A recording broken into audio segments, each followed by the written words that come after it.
Hello, everybody, and welcome back into another episode of The Cycle. Worm is finally gone. He's not going to make an appearance in the show. It's just me and Kelly Kirby. And Kelly, how are you doing today? I'm doing pretty well. I think that the week has gone well so far. But, it's Thursday. It could really tank this afternoon. So I'm holding out hope. Yeah, and that's a good point. We are recording this on Thursday. Throughout the season, we've experimented with different kinds of recording schedules and production publishing schedules. This week we're going to be back to one video, and so we had some kind of production issues with getting the shows out on time. And there would be stuff we recorded on Thursday morning not coming out to Sunday afternoon. It was not a great look. So we're going to try just one episode. We're recording like late Thursday afternoon. This will probably come out Friday night / Saturday morning, and then be pinned to the top of our feed throughout the weekend. So you'll be able to watch all of this in one episode throughout the weekend. We're not really going to cut anything from the last show. We're going to keep the same show format, put those two bad boys together, and just try to do one mega episode. Going to try and keep this episode in a timely manner, not go 90 minutes, but I'll do my best. Does that work for you? Yeah, we're hoping for Kelsey Taylor Swift numbers here. So, aim big. Yeah. I already told Callie I want to name this episode New Heights Podcast with Taylor Swift, Fantasy Baseball Waivers and Streamers. Exactly. All right, let's jump into rounding the bases. And first up, there were a ton of injuries, a ton of people returning from injury. So let's just run through a bunch of those names and what they could mean. Josh Hader is getting a second opinion, and it looks like Brian Abreu might be the closer in Houston. Yep. Yordan Alvarez is taking live batting practice. It feels like he's been on the bench on the shelf, I should say, for the entire season. Jameson Taillon is set to return. Jakob Misiorowski could make an abbreviated start, and I want to talk about him a little bit later, so we'll jump back to that one. Aaron Nola could be coming back. I just wrote Aaron Nola eyes emoji in the show sheet, and I didn't actually use the emoji. I just wrote out eyes emoji. He looks like he's going to be coming back, not having a great year, but did look very good in a recent rehab start, so that's interesting. Shane McClanahan, it was not meant to be. It looks like he is not coming back this season for sure. That seemed to always kind of like be where we were headed. I know Worm famously drafted him about 30 seconds before it looked like his arm fell off on the mound. Hunter Greene returned and looked really good. We can talk a little bit about that one and see, kind of see what we're going to get from Hunter Greene for the rest of the season. He was really, really, really good before he got hurt, but then he's been on, again, like Yordan Alvarez, been on the shelf for a long time. Ronald Acuna Jr. getting close to returning. And it sounds like no rehab assignment is needed. It doesn't sound like he's going to. He could be back by this weekend. We'll see. He's with the team on their road trip. We'll see when he's back. But it is interesting. No rehab assignment needed, which kind of makes sense. His whole, first half of the season was a rehab assignment. Probably doesn't need to go through that again. Adolis Garcia to the IL, which means Evan Carter is back up. Kind of a deep league target. Zach Eflin. Bummer for Zach Eflin and Zach Eflin fans out there. He's out 4 to 8 months after back surgery, which is going to, it could put him out through the beginning of next season. And I believe he's a free agent too, so not great for him. Just bummer news. Jackson Chourio still working his way back from his hamstring injury, and it sounds like rehab assignment late August. So that means it's at least 2 more weeks before you're going to see Jackson Chourio at a minimum, and probably the longer than that. And then the last one, Jac Caglianone, began a rehab assignment yesterday, I believe. So he could be coming back. Mixed results with Jac Caglianone. That's a hard one to say. We were talking about this before the show. It's much harder to say if you look at how it's spelled. I believe it's just Jac Caglianone. But if you look at how it's spelled, it's like Jac Caglianone or Caglianone. He was not off to a good start. He was one of those like highly touted hitting prospects struggling with major league hitting. Was batting 147, but did have a 260 expected batting average. So we'll see what he looks like when he's coming back. So I threw a ton of injuries and returns out there. What do you think about any of them? Any of them stick out to you that you feel like talking about? Well, I mean, I think the first one is just what are the Brewers going to do with Chourio? Obviously, they're going to play him, but they're winning nonstop. Like, so you don't really rush him back at this point, right? Like you kind of let him rest a little bit until September, maybe have him as fresh as possible for the playoffs. Although at this point, I mean, who's going to even touch them in the playoffs? Yeah, I mean, so he's one. I think I put Tyone on here just because he's usually a kind of an innings eater guy. You can let him go deep. If you're in a quality starts league, I think he was kind of racking those up before he went down. So those are kind of the two I think I'm the most interested in. I feel terrible for Zach Eflin, because he was one of the. I feel terrible for the Orioles in a lot of ways. I think like what happened to them? They had to have been like near the top of the AL Eastern predictions, and they're just nothing is going their way. And I don't want to talk about the Orioles for too long because we got rid of Worm for a reason. Yes, please. Um, and then yeah, with Jordan Alvarez, it's kind of a. I had the same thought. I'm like, has he played at all this season? Like, and I really couldn't remember until when I looked it up. I was like, oh, okay, but he's we've been laughing on leading off about like him taking dry swings versus wet swings for this so when I saw he was taking live batting practice, I was like, against other humans, like that's fascinating. So yeah, if for some reason someone dropped him in your league, I guess you could like stash him and see what you get, but I can't imagine that a lot of people dropped him. So Yeah, with how things have gone with the Astros for injuries the last couple of years, you just have to hope that he actually does make it all the way back, and they don't discover that he's like missing his left hand tomorrow, because that has kind of happened in the past where he takes live batting practice and they're like, actually his hand is broken. We didn't realize that. We never right. checked. Well, So hopefully they check this time. and especially with the Astros, who knows what we can trust with their injury reporting. So Also true. Yeah, the Aaron Nola one kind of sticks out to me. That is one I highlighted in the sheet as, it's been not a good year. But in his rehab assignment, he struck out 11 batters in 5 2/3 innings, with 4 hits and 2 earned runs, no walks on 84 pitches. So he struck out 11 on 84 pitches. Do you have any interest at all in Aaron Nola rest of season? Are you taking, because he is someone unlike Yordan Alvarez. He probably is available in a bunch of leagues. If you couldn't stash him on the IL for that long, or you were just fed up with him, he probably is available in some leagues. Do you have any interest? Because his ERA leading up to his IL stint is 6.16. Yeah, I don't have any interest. I didn't have any interest in him when the year started. Like, I've never been a Nola person at all. So, That's not very nice. I mean, I think the 1 year I owned him Resurgence was one of those years where he blew up and he just wasn't himself. And I think that's where we are again this year. So I'm not buying into the rehab starts. At least he's not someone I'm going to put on my team unless I am like desperate for pitching. In which case, then sure, roll the dice. It is an odd year for Aaron Nola. He does seem to alternate years. So next year he could be great. Hunter Greene is another one I think is interesting because he was really, really good. I know he's someone that Worm was high on coming into the season, and I kind of pumped the brakes on that because I was worried about the arm health and him just staying healthy in general. But I was more concerned about his arm because he was throwing like 103 miles an hour in the 9th inning. And I was like, all right, like that's not. I mean, that's exciting, but it's also like we know what the next chapter is in this story. Mm-hmm. But he's dealt with other injuries, and so now that he's back, he was like, I mean, it was smaller sample size, but he was like Cy Young candidate good. So I'm excited to see what that looks like, even though it probably means not great thing for Chase Burns in that rotation. But we can get to that another time. And so now, anything else before I move on? Okay. So now we normally we go rounding the bases. Obviously, there's 4 bases. We usually go in order. We're going T-ball style today. We're going from first base straight over to third base.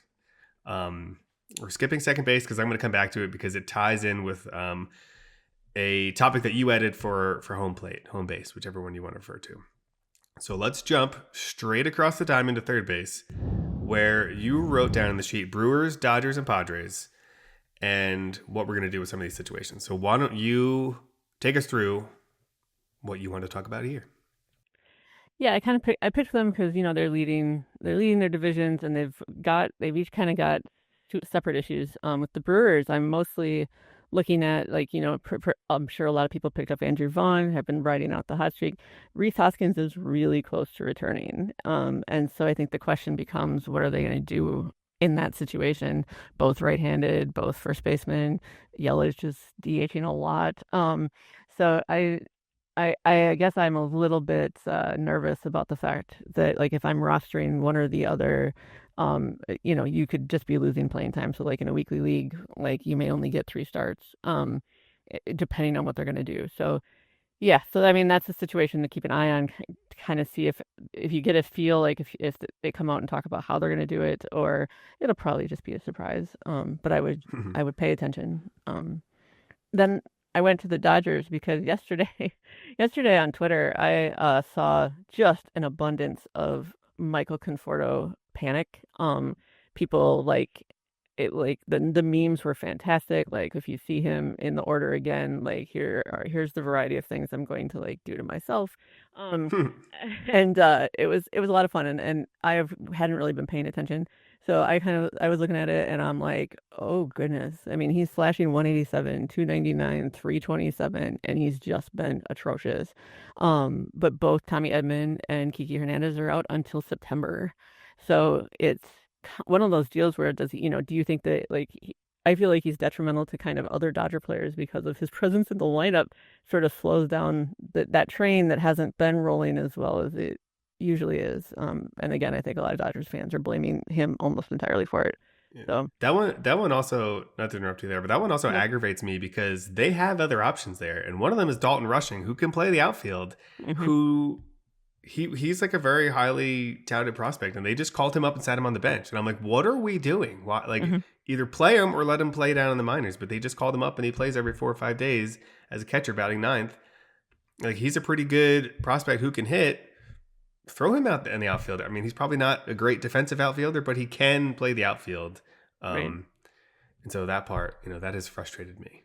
Yeah, it should. I mean, because the other thing is like I mean, they're paying Conforto $17 million to do this. And everybody's like, it's also the Dodgers. Like, you can't possibly tell us you're holding on to him because you don't want to cut bait on a $17 million guy. It's like whatever, they throw that around on a Tuesday. But yeah, so I would pay attention if they decide to play someone like Rushing, or if someone else kind of starts to fill that role. I don't think it won't be a long leash if anyone starts to bat higher than like 129. They're going to put him in.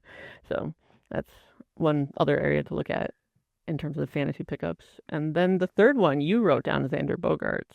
So I added the Padres since they're now in first place alone. What would you like to say about him? He's just kind of been good recently. I actually didn't realize I wrote him. I did realize I wrote him down, but then you moved into a different segment. But yeah, I was looking at his stats the other day, and he's just kind of like quietly having a really good year. Or he already has He already has better counting stats than he did last year. He's batting 268 with a 282 expected batting average. He had 10 home runs and 19 stolen bases. He hasn't stolen that many bases ever. And so I guess 2 years ago he stole exactly 19 bases, but he's going to top that number, presuming he gets one more the rest of the season. So he's kind of having a resurgent year in, a lot of people. It's an interesting case because when he left Boston, people were furious that the Red Sox let him go. But then they also looked at the contract the Padres gave him. They're like, that's a ridiculous contract. Gives Xander Bogaerts. And so now they're kind of getting, he's getting up there. He's into his 30s now.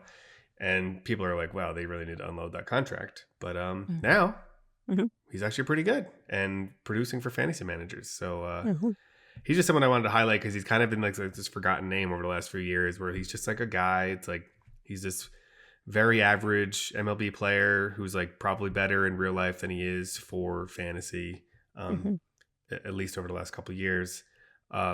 So yeah, I thought he was interesting to mention. Probably not a whole lot actionable there because he's probably rostered in your league. But if not, if you need help in the middle infield, maybe give him a look because he's doing very well. Yeah, I wrote him off after last year, and I don't think I have any shares of him anywhere just because I was like, I think he's done. So yeah, this is a nice gift for anyone who did draft him. So yeah. I think he's been even better recently. If I didn't close the page, if I can pull it up. I mean, he's batting in the middle of that lineup, which is doing surprisingly well. And yeah, in the second half, he's batting 275, 5 home runs and 4 stolen bases. And in August, batting 277 after hitting 295 in July. So, doing solid. Mm-hmm. The other thing I wanted to mention here, you wrote down Brewers, Dodgers, and Padres and talked about the lineups a little bit. It is fascinating that for the Brewers, you mentioned Andrew Vaughn, who's just hitting the crap out of the ball right now. Like, you just can't take him out of the lineup. Whatever you have to do, you can't. And you already mentioned, like, they're doing this without Rhys Hoskins and without Jackson Chourio. And they've been the best team in baseball for, like, 2 months. And so maybe, I mean, I'm not saying keep Jackson Chourio out of the lineup when he comes back, but, like, maybe we don't need to force Rhys Hoskins back into the lineup, even though he was fine, having a fine season beforehand. But, like, maybe don't mess with it. Maybe just, like, things are going great right now. Maybe just enjoy how things are going. And the other thing for them is their rotation, because Misiorowski, it sounds like, is probably going to be, on kind of a pitch count for the rest of the season. And, like, do they just, like, use him behind an opener, or do they just move him to the bullpen and have him just as, like, a 2-inning weapon the rest of the season and kind of, like, plan for the playoffs that way? Or do they just, like, let him pitch 3 or 4 innings every however many times out, like every 4 or 5 days, and just see how that goes? But his value might be interesting for fantasy the rest of the season, just because I don't think you're going to be getting a lot of quality starts out of Jacob Misiorowski the rest of the way. But and maybe not even a lot of wins, because he might not go 5 innings unless he comes in behind an opener. So, But I don't know that they have any better options. Yeah, I was going to say the opener scenario is probably the best one for fantasy managers if you're in a wins league, because then he can come in, pitch his 3 innings, pick up the win. But I mean, I feel like that's how their pitching has been so solid that once they have that lead, I mean, no one can come back at him. And so I feel like they're going to figure out a way to use him so that he'll, like, tamper down either at the beginning or the second inning or whatever, let the Brewers get the lead, and then just the game's basically done. So, yeah, it will be interesting to see him. If they are using him as a starter, then it's, strikeouts only, and you're only but you still might get 7 or 8, even if he goes 3 innings. So, right. Yeah. Yeah. And as of now, they only have 4 pitchers listed in their rotation. So it seems like they're going to have to figure out something there, because it doesn't seem like Logan Henderson is going to be back anytime soon either. And so now we've gone from first base to third base. Let's go to home plate, and then we'll go back to second base. So we'll go right, left, down, up, and just do a star out of the diamond. And so this is a topic I've been thinking about for a couple weeks and waiting for kind of the right time of the season to bring it up. And mid-August feels like that time, because we are definitely in the stretch run, and your fantasy playoffs, if you're in head-to-head league, your fantasy playoffs are probably starting now or soon. And if you're in Roto, you're more than likely beyond your trade deadline, although you and I are in a league where the trade deadline is in a few days. But we are we're not going to win that league, me or you. So we're in keeper mode. So why don't you, because I think this is an important topic, why don't you talk a little bit about strategies for the stretch run? Yeah, I also wanted to mention, in that league, there was a 12-player trade, and I saw it come across my phone, and I immediately sent it to you, and I'm like, this is just bananas to me, but because of how the contracts are set up, it makes weird sense. So, yeah, so, like, I do like to look at the strategies. Again, you know if you're in the playoffs by now, or at least you're on the bubble, and we're not talking about your league again with Worm. But I think one of the things to kind of note is, like, pay very close attention to the pitchers. Like, if you're going to stream pitchers, which I think is okay, like, if you don't have a solid rotation, or if you have, like, that one spot where you're just like, I don't know what to do with it, and you still have moves that you can make, always look ahead. Like, have someone that's, like, 2 weeks out from a 2 start that you really like, or and just kind of really pay attention to the streamers. And I don't have any trouble picking up one guy based on the FantasyPros VVR rankings. If there's a guy for the next week that's, like, just obnoxiously high for some reason, like, don't be afraid to pick him up and let it ride. So yeah, most people that I know, and for sure most of my fantasy teams, definitely have a gap in their pitching. So now's a really good time to practice the streamers and kind of throw in the ones you think are going to be the most helpful. Real quick. Okay. I do. Or I said real quick, I do want to bring up that trade, because it's I'll pull it up. Because, like you said, there are keeper ramifications here, and it's like it's a salary cap keeper situation. So we don't have to get into all the details, but like the price of the player matters, and you can only keep them for so long. So every few years, you need to, they have to rotate back into the draft pool, and their price, you basically you can keep them at a certain price for a couple years, and then the price goes up, and you either have to like extend them or just throw them back into the pool, and the price goes up as you extend them. So that's important for a major trade like this, because if you just look on the surface, you're like, wow, that is collusion. But then when you look at like the keeper ramifications, it makes sense.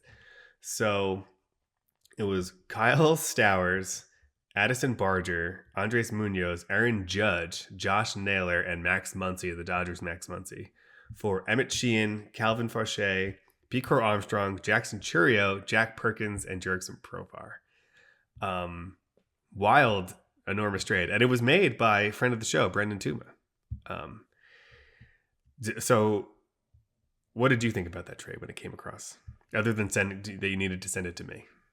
Yeah, I mean, you don't see 12-player trades very often. Right. With Tuma, I'm always like, some people love prospects like a lot. And so and I think Judge for sure, I think is like on an expiring or something, or just at least it costs way too much money for most people to keep him. So it was like, right, like just that initial, if you and I put this out like on Twitter and we're like, is this trade fair? Like everyone on earth is going to be like, that's collusion. That's actually a problem, like you were talking about last week. But because of the contract. So it took me a minute to just sort of be like, what are we doing? And then as like the last place team currently, I was like, I wonder what 12 players I can unload, because all of them are terrible. So, that's how I viewed it. But not knowing, oh my goodness, that would have just looked terrible. Yeah, and for reference, and I want to swing this over to Pete Crow-Armstrong in a second too, because he's a player I want to talk about because he's slumping. But for example, he's a $9 player in this league, and I do want to say we got really good feedback on our opening segment last week when we talked about Worms Corrupt League. And I was a little worried that we went a little too long talking about our own league, and that people might be put off by that, but people really enjoyed it, and so I was glad to hear that. And I was also really glad to see all of the people in the comments who agreed with me. And now not everyone did, but enough did for me to feel vindicated. And so thank you for the comments and your support. Yes, thank you so much for supporting him. He needs all of it, right? Anyway, yep. Yeah, okay. Yeah. So for reference, Pete Crow-Armstrong was in this trade. He was acquired. He has a $9 salary in the first year of his contract. We'll get into his current slump and how he finishes the year, but let's say he finishes the year fine, and if he's in the draft next year, he's a $40 player, maybe more, depending on how he finishes. Like $40 is probably already accounting for the current slump. If he finishes like he started, $50 or more. And so the point of this trade is kind of getting him for $9, which right. And Jackson Chourio is in the second year of his deal and he's $10. So incredible value. And so that's why this trade was made. The contending team, he's like, I'm trying to win this league. I would love to keep Jackson Chourio, but also like I can't just wait 3 or 4 weeks for him to come back. I'm a contender, and Tuma acquired 2 young outfielders. But let's use that to transition. Did you already hit your topics here? Am I jumping the gun? Oh no, I think we can transfer to Crow-Armstrong. That's okay. I can talk about strategies as we go. So okay, cool. Yeah, because I wanted to tie a lot of the names I added to the sheet. I wanted to tie into this segment, so I thought they went well together. But I think. Go ahead. I think we're at the T-ball stage where all those videos where a player hits and then all 9 fielders just run toward the ball. I think that's the cycle today. That's what we're doing. So yeah, the batter is running after the ball too sometimes. Yes, exactly. Just like everyone. Yeah, so the ball's rolling around. We're just jumping around the show sheet trying to find our parents. So I did like that you wrote "Have no mercy on underperforming players," because we are at the point of the season where name value doesn't mean anything anymore. Like if this player, I don't care what his name is, he's been an all-star for 10 years in a row. If he's underperforming, like it's mid-August, like it's time to move on. And so Pete Crow-Armstrong is not that, and I don't think you're in any danger of dropping him. But what do you make of his recent struggles? Because he I'm guilty all season of predicting regression for him and kind of saying like I even when he was like first breaking out, I was like, I don't know if I buy all this just because like the hard hits data's not there. He's kind of just popping some of these balls over the fence, and like I don't know if it's gonna last. And then like shame on me because it lasted for 3 months. Mhm. But now not doing so hot. And so do you think this is him kind of regressing back down to earth, or this is just a temporary slump and he's gonna he'll bounce right back? And it could be maybe a mixture of both. Yeah, I think it's a mixture of both. He's not this bad. I'm looking at his stats like in August, he's so far batting 073. He has only hit 2 home runs since the All-Star break. Like his strikeouts are way up. He looks kind of lost at the plate. And but so it's like I feel like that's just it's not like I think that people that he's being pitched differently too, though he maybe I would have to dig into that a little bit further. Um, but he had all that figured out. I'm like, oh, he was hitting off lefties. Like he had that. So I feel like this is one of those kind of weird. All of the regression is coming at once. Like just all of it is just like we're just gonna pile on. And I would imagine like in September he will kind of bounce back to where we think he should be, which is not the $50 possible guy next year. I think he's going to be more of a $30 guy the rest of the season. Where yeah, I still think you're going to get the pop and you're going to get you're going to get a lot out of it, but you're not going to get batting average. You're not going to. I mean, I think he's going to continue to strike out. His chase rate is awful. He's in the first percentile. So Not yeah, great. this is and I'm a Cubs fan, and I have been telling I was all over it. I was like, he's not gonna keep this up. This is dumb. Like, don't even fall for it. And then finally, I was like, fine, right? And then as soon as I said fine, 073. So yeah, Yeah, I mean he's not this that's where bad, but that's where I was too. I was kind of like the whole first half of the season. I was like, he's not this good. He's not this good. He's not this good. Maybe he is this good. I mean, I'm right, everything because there are players who just for their career will outperform their expected numbers. So that's just a thing that happens. Like those expected numbers are not fact. They're at some point it just doesn't matter. And there's certain players like like really fast players will always have a pretty high BABIP. And like you can always say like, this is going to come back down to earth. Maybe it won't because sometimes he's just going to beat out those ground balls and his BABIP is just going to be different. Or just, kind of like the nature of how certain players swing the bat. Like you'll see like they have like this guy has like a career 340 BABIP over 10 years. And like the numbers will tell you that should come down closer to 300, but it just doesn't. Because, they're not fact and they're not gospel. But I did think some regression was coming until maybe I didn't. And then it was just like I kind of bought in and then, the bottom fell out. And, he's batting 073 in August in 11 games. He just batted 308 in July. So he had his best batting month and then followed it immediately with his worst batting month. And this is kind of like old school, kind of like thinking, but like I do think there is some psychology around the All-Star break and like it killing your momentum. And I know some people say momentum's not a thing, but we've seen it all the time where like really hot teams get into the All-Star break, you take 4 or 5 days off and then you're cold. And the same thing happens with these hot starts for players. Or, sometimes the All-Star break is what they need to, if they're up to a cold start, the All-Star break is what they need to get their head right. And I do think there is some truth to that. And so I think he lost some momentum in that All-Star break, especially as someone who was like in the All-Star game and didn't really get a break. But yeah, that's kind of why we use the All-Star break as like the unofficial like midway point, because there was you all the time see very clear different halves of seasons on either half of that. So what I originally wanted to call this segment, because I didn't really have a better name for it, is just what's the deal with these guys? Because like Pete Crow-Armstrong, I think there's a lot of interesting things about all of them. Max Fried is an interesting one, and he's someone we've been talking about almost every week over the last month or so of the cycle, maybe since the All-Star break. He dealt with that blister, then another finger issue, and right now 5.73 ERA in the second half, 5.54 ERA in July, 7.20 ERA in August. And what's the deal with Max Fried? What do we do? Like, what do we do with this?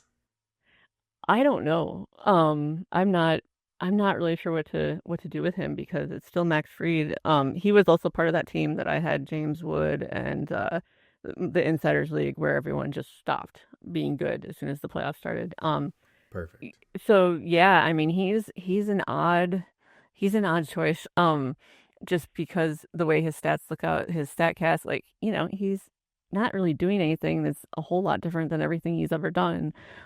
It's just his ERA was like below 2 for a while, wasn't it? And his xERA is at 3.65. So there was always going to be some regression for him, but like if you add in the injuries or the blister, and that's that type of thing that pitchers just it just nags at them forever. Like it's like as soon as you have that, it's like oblique issues like for batters where you're just kind of like, okay, this is just gonna shift some microscopic things that make a really great pitcher fall back to earth. But I don't think he's as bad as these numbers. I feel like he will figure it out, but he's not going to be the pitcher he was in the first half. Yeah, and I was just looking at it, kind of his game log. He's allowed at least 4 runs in one, two, three, four, 5 straight starts, 6 of his last 7 starts. Now, a couple of those were unearned runs. So 3 starts ago, he had 4 runs allowed, only 2 were earned, and another one was 4 runs, 3 earned. But that one was only 3 innings against the Cubs. I don't remember exactly what happened in that start, but that was a short outing for Max Fried. That might have been one where he left with the injury. But yeah, it's very clear that he's just not right now, dating back to like right around the All-Star break, like right around July 1st. It's just because like if you look at like his game log before that, it's like 1 run, 2 runs, 3 runs, 0 runs, 1 run, 2, 1, 1, 0, 1, 6, 0. And now it's just like steady 4, 3, 4, 6, 4, 4, 4. Him. And like counting stats are not everything, but he's also not striking out as many guys. And it's just like when this blister first happened, Worm and I talked about it, and I said blisters seem like a very minor thing, but it is the kind of thing that if you get a blister in the wrong spot, it derails a season. Some players, it almost derailed careers. We've seen, especially with like the balls changing all the time, like the surface of the balls, we've seen a lot of pitchers complaining about that, and they're just like their hands can't get used to it. But yeah, Max Fried, I guess you just have to keep running him out there. You're not going to bench him. You're not going to drop him. It's just one of those unfortunate situations where you're kind of stuck unless you have like really deep pitching, which as you already mentioned, you probably don't. The only kind of situation I would consider sitting him is if it's kind of shallower roster and it's head-to-head weekly and we don't like his matchup, I would consider sitting him there. But other than that, I think you just have to keep running him out there. Is that what you're going to do too? Yeah, I think so. Because I mean, it's like then he drops in the game that he had against the Rays where he went 7 2/3 and struck out 9. And it's really hard and tricky to figure out. You don't want to miss that start. And I think he's capable of those. It's just, making sure you're just going to kind of have to ride out. I think once again, regression coming back, now we're just on both sides, and I think it's important because he's going to come back to way more who he was. I think if the blister is healed, if he's just trying to pitch through it because he's on the Yankees and they need pitching, then I don't know. It'll be difficult to tell. So. Yeah, trying to pick your spots and like start bench. I call that the Taylor Ward game because he has 30 home runs this year. I think he's been on my bench for 19 of them because yep. he goes ice cold and I'm like, I got to sit this guy, and then he hits like 8 home runs that week, and then I'm like, all right, I'll put him back in the lineup ice cold, and I'm like, I don't know what to do with this guy. Like if I just left him in my lineup, I'd have 30 home runs from this year. But I've been fighting him all season, and I think I'm just benching him out of fear of spite right now. Right. So a little bit different caliber player here, but what about Colson Montgomery, who has 10 home runs in 24 games, but is batting 227? It seems like every time I see a highlight, he's homering again, but also just batting 227. So like, is he awesome? I don't know. Like, what do we make of Colson? What's the deal with Colson Montgomery? I really like this new this new theory for you. He's again, we have the home run call contest, and like he's perfect for that. That's a great place to use him. 10 home runs in 24 games is absurd, but right, you're not getting a lot else. He still plays for the White Sox. His on base percentage is .299.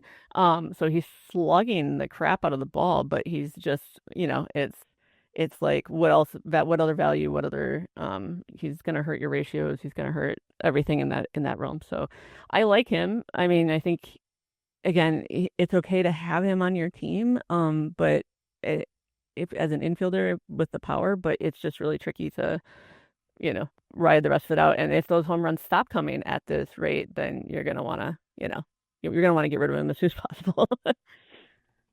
Yeah, in 34 games with the White Sox, he has 10 home runs.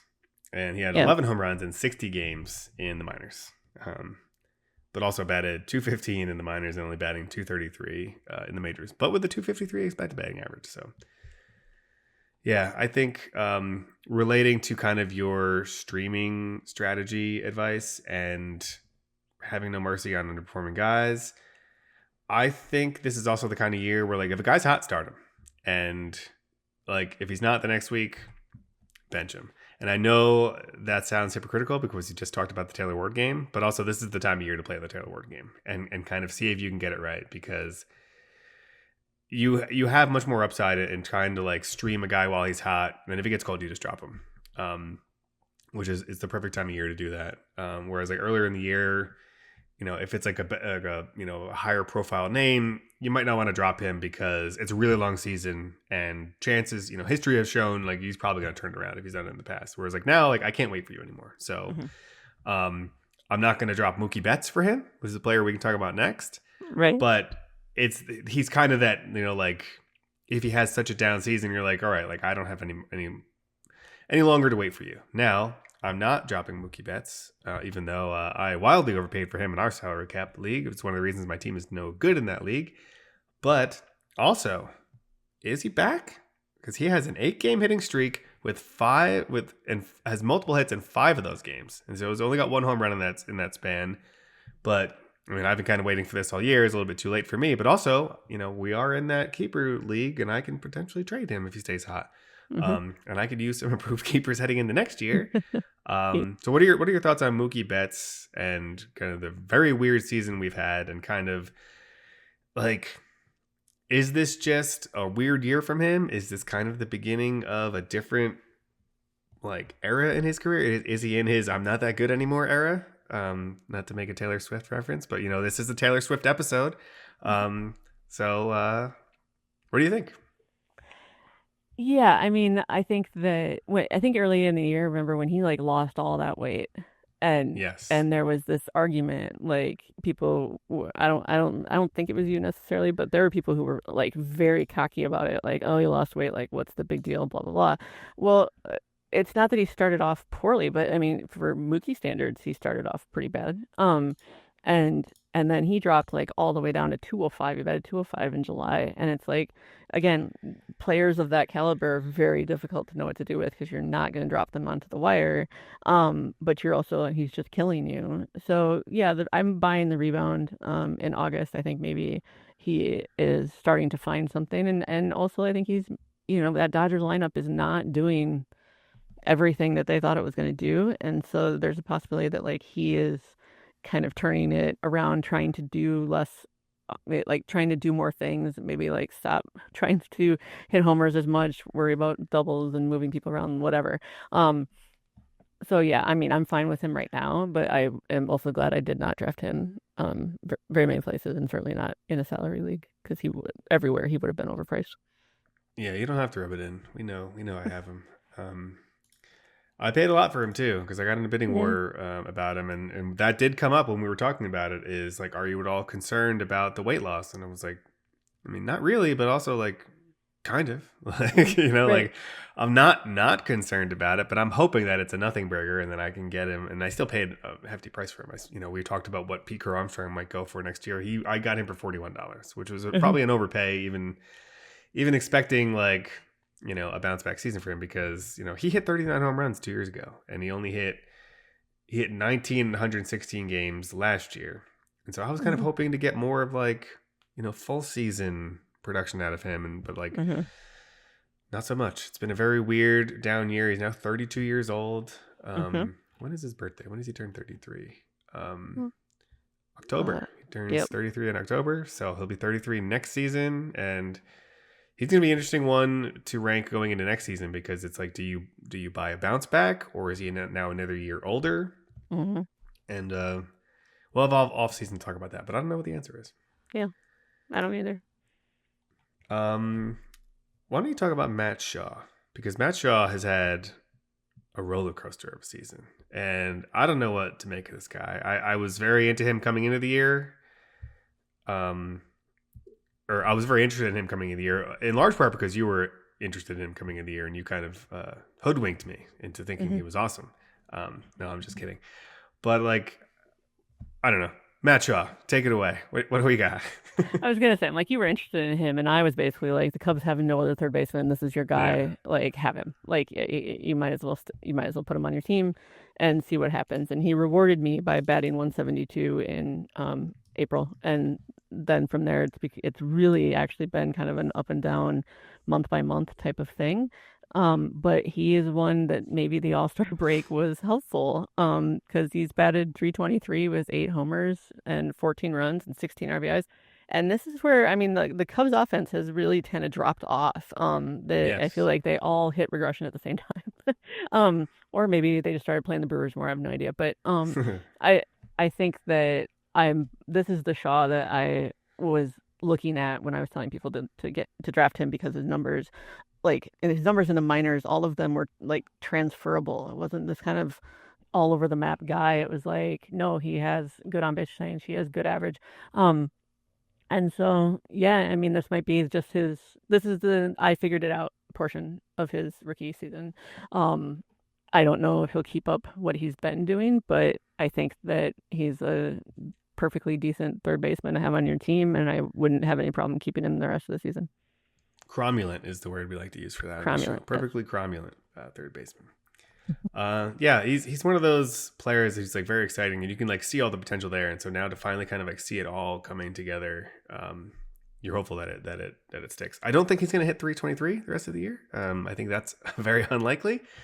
But we've seen flashes, and obviously like the power speed combo is tantalizing, and so very excited, and hopefully for fantasy managers and for your Cubs, he can keep it up. All right, let's move over to Waivers Central, which is normally, this is when we kind of cut the first video and we jump to our second video. So now let's just stay in the same video and keep going. So let's talk about some of our favorite hitters and favorite pitchers to add, and kind of tying it back to the strategy we just talked about. I've always said this is the portion of the year with waivers where I'm usually streaming pitchers and just finding someone with a good matchup, or I'm taking an upside swing on someone I think can help me for multiple weeks or the rest of the season. Mm-hmm. That being said, who's your hitter waiver target of the week? Well, I looked up Blaze Alexander, and he's only rostered 13% of leagues, and I feel like this is more likely to be just a hot streak than anything else. But this is a hot streak. And hot. So I wrote hot somewhere else in the sheet. Yeah, there's a difference between like, hey, he's hot. He's in a blaze. I mean, his name's Blaze, for God's sake. But I think that I want him again in that like kind of middle infield spot, and he's displaying power. He's like, the Diamondbacks are scoring some runs.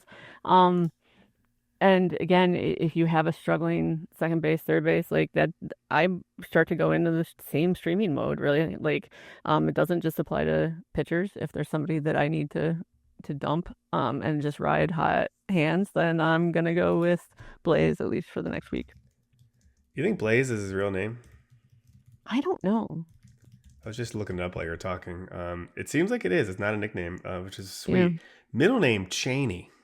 That's Blaze Cheney. Okay. At least I think it's Chanee. Is that Cheney? Shani? Yeah. I don't know. I'll get back to you on that one. Come back next week when we learn more pronunciations. Yeah. Well, normally I use like the pronunciation guy, but that's only for his first name. But it's I don't know if that's like, I don't know. We'll go back to his nationality and the pronunciation of that middle name.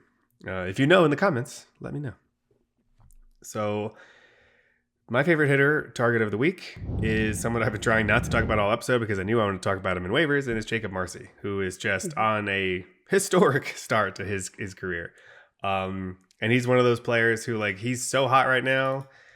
He's hot right now. And this is not where I wrote it in the sheet, but he's just, it's the time of year where like we don't know if it's real or not, but it's really real production right now. And so just like add him, start him, and see what happens.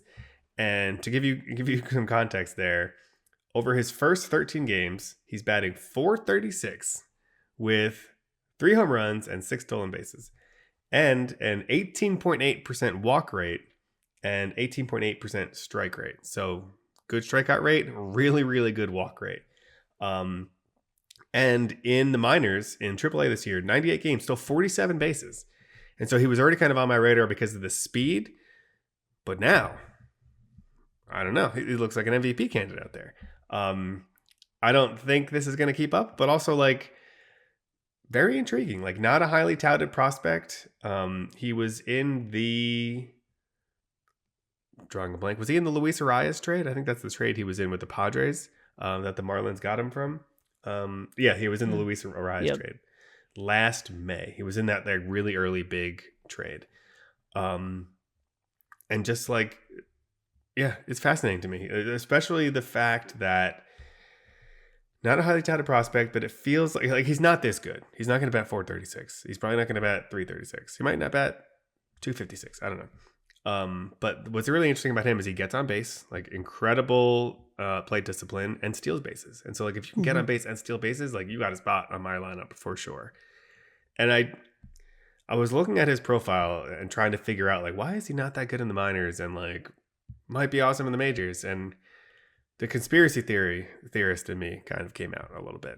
And I was wondering, and this, you know, there's like a 0.1% chance this was actually true. But I was just like thinking about it. And we talk about the difference between major league pitching and what we're seeing in the minors and how different it is. And then we see someone with elite plate discipline like this. What if now that he's in the major leagues, he's just seeing higher quality pitchers who are in the zone more often, and it's just matching up perfectly with his approach at the plate. Whereas in the minors, he had this really good plate discipline, but like the pitchers are all over the place, and he's kind of just like taking his walks, but like the batting average is suffering. Maybe if like he's the rare player where the improved pitching is kind of good for him because they're in and around the zone more often, which matches with his batting eye. And like I said, 0.01% chance that's true, but like if I were a conspiracy theorist, which is not exactly what we're doing here, but like, I don't know. Maybe he's awesome. What do you think? I mean, you know, I'm sure that he has a 519 BABIP. So let's start there. So you know, yeah, he's got a great batter's eye. You know, and his ISO is 436, which is, I mean, these are their video game numbers. I don't play video games. I don't even know if you can actually achieve that in a video game. Real quick, not to interrupt you, that like the video game comparison is like why I thought about this, because like I play MLB The Show sometimes, and sometimes there are like I'm like a very impatient hitter. And sometimes there are like lousy pitchers who are just like missing their spots and like all over the place, and like I struggle against them. Whereas like the awesome guys who are like in their zone a lot, I'm like this is easy.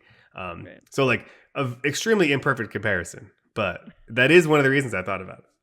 Yeah, I mean, and I'd say I see what you're saying, and I think, like you said, like if play discipline is his thing, the other thing about it is the nasty breaking stuff. He would just be like he might be better at like recognizing and laying off, or he might be closing his eyes and swinging and getting really lucky. So we're not really sure. A 13 game sample size is really out there, but I think I'm with you with regard to, you know, that he's going to steal bases if he gets on, and it's Miami. He's going to play. So you might as well pick him up if you need an outfielder, especially like 5 outfielder leagues if he's out there. And again, you have somebody that's just, I don't care how big his name is, it's just tanking and not being like what you need him to be. Swap him out, see what happens. Yeah, and there's a very real chance. There's a very real chance Jakob Marsee turns back into a pumpkin in like 4 days. Because like you already mentioned, the BABIP is 519.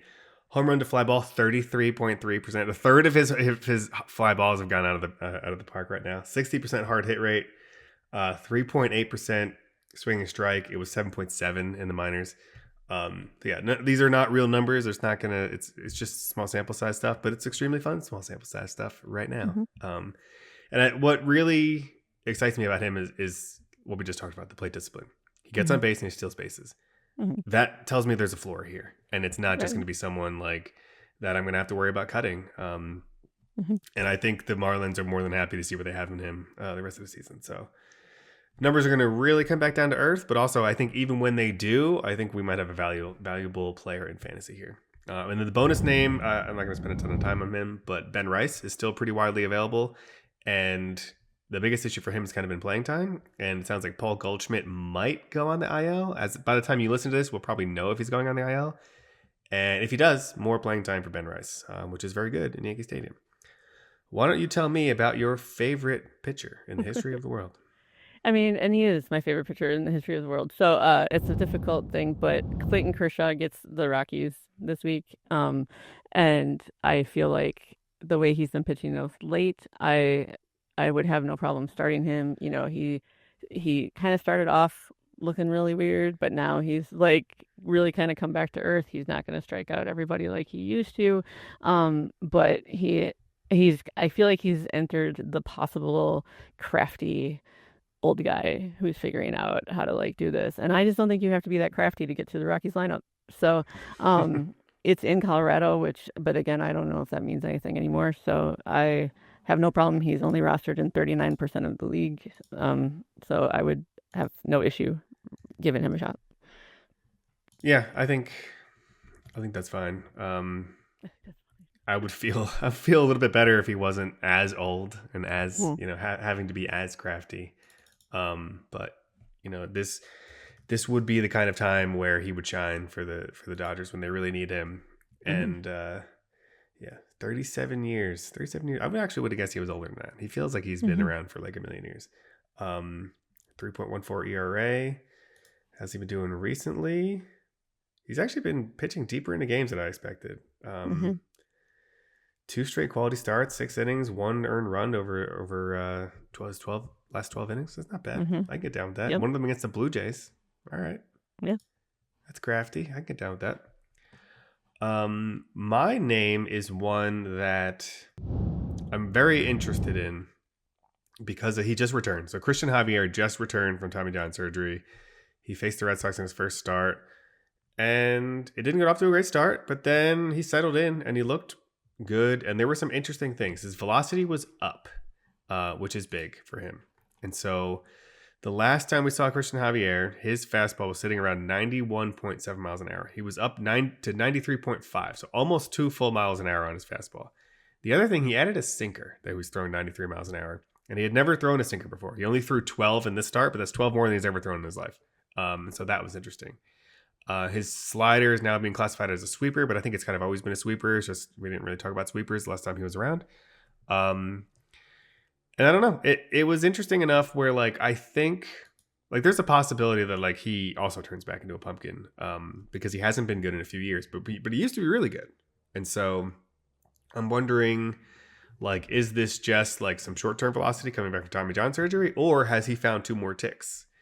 And if he has, he might be interesting. And so it's one of those things where I'm very interested in adding him just to see. I might even add him and put him on my bench for a week, just like see what happens and see if this is not me doing what I said before and like streaming, like pick up a guy, stream him, drop him. This is me like saying like, this is interesting. Like, let's see if this is the thing for the rest of the season. So I wonder who is he facing this week? I probably should have looked at that before I started talking about him. He has the Orioles. I'm okay with that matchup.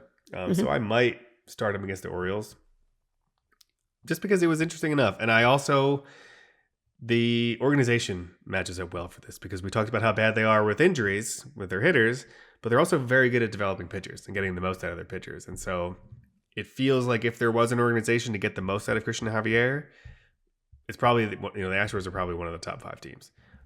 So any interest, and I'll throw the other one. We already talked about him earlier in the video, Brian Abreu. Looks like he's going to be the closer in Houston, at least for the short term. So he's my bonus arm.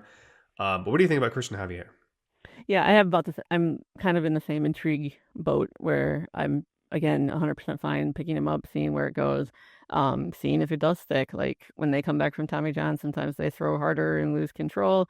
Sometimes they have only control and they lose their velocity. And I just want to see where he falls in that because I loved him before he went down. Like he was one of my favorite pitchers to the roster. So yeah, I'm willing, and the Orioles don't scare me at all. So. That sounds good. Some deep league targets before we move on to pitching streamers. Owen Casey from your Cubs. Anything on Owen Casey? I put him as deep leagues. I don't think you're going to want him in standard roto leagues. No, I think all four of these names are like 15-team leagues type of thing. Yeah. Oh, there's the other name I wrote for hot. Miguel Andujar is hot right now. But I think Hmm. this is exactly what we're talking about. This is short term. He's hot. Pick him up. Start him. If he shows any signs of cooling off, drop him because he's going to turn back into Miguel Andujar at some point. Um, Nolan McLean being called up for the Mets. He's an intriguing deep league arm. If you just need innings, I'm in a couple deep leagues where I'm mostly just streaming for innings and kind of racking up some of the stats, trying to hope the law of large numbers works in my favor without killing my ratios. And then Evan Carter, another deep league name because of the Adolis Garcia injury. He's back up, a little bit of speed potential there.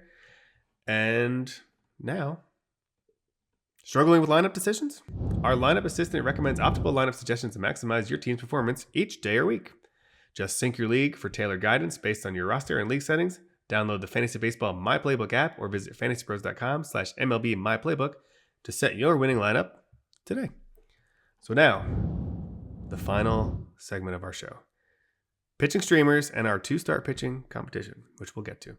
Why don't you take me through the week of your starting pitcher streaming, since you have so graciously taken this task from me?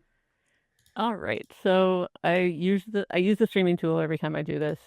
It's almost always the guy at the top, the VBR wise, but matchup really matters. And in this case, Michael Wacha is actually one of the higher ranked VBRs, and he's only 32% rostered.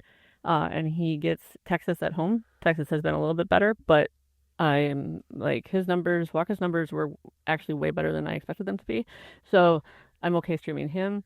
We're gonna do some throwback Tuesday, Wednesday, Thursday. Okay. um, so on Tuesday I've got Scherzer going at Pittsburgh. I've been I'm talking about not. Scherzer all year. Worm refuses to acknowledge it. Yeah, I'm not. I'm not a huge fan. I mean, his ERA is a little gross, but his WHIP is good. He's still striking out more than a batter per inning, and Pittsburgh. And sometimes I think the Pittsburgh batters themselves strike out more than one time per inning. So I feel like that's a nice matchup for him. Um, I'm looking at Sandy Alcantara versus St. Louis. I, It's a I, tough one. it's a tough one, but that day was kind of ugly. So that's where I fell. He was the highest VBR that met our roster criteria. I'm not starting Landon Roop against San Diego. And we talked about Joey Cantillo a little bit last week, where that whip is just so awful. But then he went out and threw like 8 innings or something like that. But then he only struck out 3. So it's great when I talk about a player and say he's just going to give you strikeouts, and instead he does the exact opposite. But it was a good start. So I was gonna go there, but I thought let's really dance with the devil and go Alcantara at home for St. Louis. Um, we already talked about Kershaw on Thursday. He's scheduled to face the Rockies. I'm good with that. On Friday, it was very interesting by VBR that Zebby Matthews was highly ranked here in terms of that day's streamers, and he gets the White Sox at Chicago. He's not one that I'm super excited about in general. Like I think we talked about him a little bit last week, where he's a decent option I think to pick up, but don't be like he's not going to anchor your staff by any stretch. And the Twins are they're such a crapshoot right now as well, like whether he'd pick up a win there, but I think he will have a good outing, or at least Fantasy Pros thinks he will. So I'm going with it. On Saturday, I picked Eric Lauer. He is going to Miami, kind of the same thing. He's a ratio guy, but he's also struck out one batter per inning. And Miami's, kind of in that middle range of what are we facing? Will Marsee have already cooled off by then, or will his 519 BABIP continue against Lauer? Like The it, Marlins like might be a stay away now. You never it's know. you're getting it down there, but he was one of the higher ranks, and I didn't mind it at that point. And then to close it out, we've got Cade Horton against the Angels on Sunday, and the Angels love to strike out. Like that is one of their favorite activities.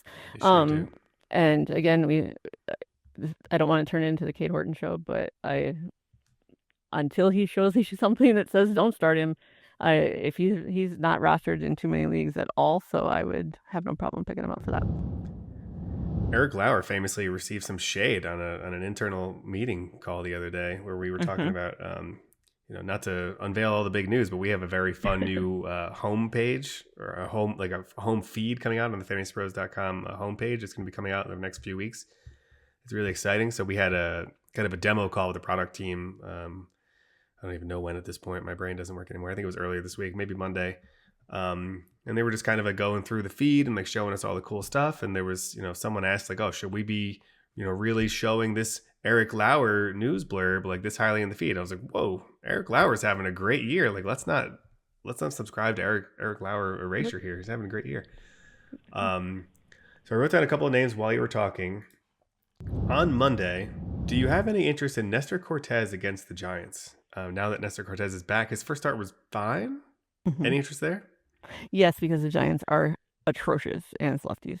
Like, they're terrible. Rafael Devers factor. That's what happens when you add him to your team. But I don't know if Cortez. Yeah, I don't necessarily trust him. But yeah, I'll start any lefty against the Giants. Yeah, I don't trust him either. The other name, I'm going to be careful with this one. I don't want to pronounce it wrong. Cam Schlittler. Okay. I'm going to be careful pronouncing that one.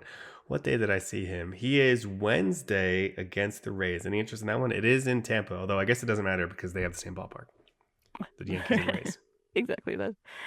Not as much. In that ballpark, I feel like it's a little too small. And he's going up against Boyle for the Rays, so I did look at him, but I stayed away from it. Yeah, he's been quietly solid his last few starts. He's only gone 5 innings each of them, but only one earned run, 2 earned run, 2 earned runs, and then 6 strikeouts, 3 strikeouts, 6 strikeouts. So he's doing some things. I think in deeper leagues, I would have some interest there.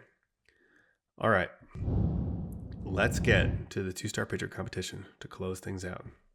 And we'll start with last week's results, where I had Jesus Luzardo and Worm had Casey Mize, and I clobbered him. I won. Worm likes to use his corrupt leagues points system, so I used that, and I was gonna check it against another points league that I'm in, but it was far enough apart that I didn't think I really needed to. Jesus Luzardo got 33.5 points. Casey Mize got 26.7 points. Luzardo 12 innings pitched, 12 hits, 4 earned runs, 1 walk, 11 strikeouts, 2 quality starts. Mize 11 innings pitched, 7 hits, 5 earned runs, 2 walks, 9 strikeouts, 1 quality start. Feels like not a domination, but a pretty clear victory for me. So I'm going to take the win there unless you object. I do not object. Perfect. So now that means the current standings are 7, 7, and 2. So it is a tie. So all the pressure is on you to close out things strong. Week 18, George Kirby against Chris Paddock. Did you pick Paddock, or was that Worm's final pick? I picked Paddock because he had already started everyone else. So. Okay, so Mize was Worm's final pick. So we left in a tie with Worm leaving the show. So it is all up to you to see if you can win. So week 18, we have George Kirby against Chris Paddock. And then this upcoming week, we have Freddie.